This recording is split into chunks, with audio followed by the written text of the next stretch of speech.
Okay, thank you for your question. Some of the balls will if we are not close with the professor, can we still ask them for the recommendation letters? Sure, of course. Vậy tới on anh ai na xong còn bàn oi tại on thọp hiến chờ thọp ban hiến course na mua chừng mùi nâng quạt trắng á nè. Thì vậy luôn tới bà tệ tôn chừng mùi nâng lục hù đừng nè khú oi tại on ban thọp điên chừng mùi nâng quạt on anh ai đi quay xong quạt bàn bàn tay chạy đánh dương ai tha được về để dương xong recommendation vì lục hù đừng còn nè khú ai reach out tới can quạt vì bị nhẹ lang ấy tơ buổi chuẩn cáលោកគ្រូអ្នកគ្រូមួយចំនួនគាត់រវ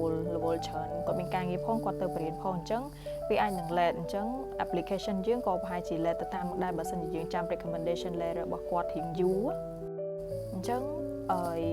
តួអូនឯងអត់ close ជាមួយនឹងគាត់ក៏ដោយសំខាន់អូនឯងធ្លាប់រៀនជាមួយនឹងគាត់អញ្ចឹងអូនឯងមាន connection ជាមួយនឹងគាត់ហើយមិនថា contact គាត់ឬក៏តាមតាក់ទងគាត់តាម email អីមួយអញ្ចឹងទៅហើយបើសិនជាយើងចង់ make sure ជាមួយនឹងគាត់នៅពេលដែលអូនឯងស្នើសុំទៅកាន់លោកគ្រូឬក៏អ្នកគ្រូហ្នឹងអូនឯងអាចភ្ជាប់ជាមួយនឹង program ដែលអូនឯងចង់ apply scholarship ហ្នឹង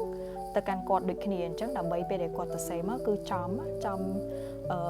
មានន័យថាចំ program ដែលយើងចង់ apply ហ្នឹងអញ្ចឹងនៅក្នុងចំណុចហ្នឹងក៏យើងអាចមានអត្ថប្រយោជន៍ខ្ពស់ដែរព្រោះដោយសារតែ letter ហ្នឹងគឺវាអត់ general ទេគឺវា specific អញ្ចឹងមានន័យថាអាចថាគេគិតថាយើងprepare ចង់ឲ្យថាយើង well prepare អូន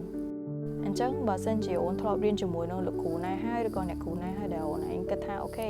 ចង់សុំពីគាត់អញ្ចឹងរីកទៅកាន់គាត់ទៅអូនអត់អីទេព្រោះដោយសារយើងធ្លាប់រៀនជាមួយគាត់លើកលែងតែ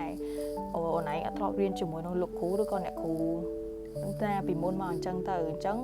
គាត់អត់អាចឲ្យអូនឯងបានទេព្រោះដោយសារគាត់អត់ដែរស្គាល់អូនឯងអញ្ចឹងហើយអូនឯងអត់ដែររៀនជាមួយនឹងគាត់បើគាត់ឲ្យមកគឺរៀងខុសគោលការណ៍គេអញ្ចឹងណាអូនអូខេអញ្ចឹងបងមានតែប៉ុណ្្នឹងទេសម្រាប់ការចែកម្លែកចាបើសិនជាអូនមានសំណួរឬក៏ចម្ងល់អីបន្ថែមក៏អាចនៅតែធ្វើការសាកសួរបងបន្ថែមទៀតបានដូចគ្នាអូខេអរគុណច្រើនបាយបាយ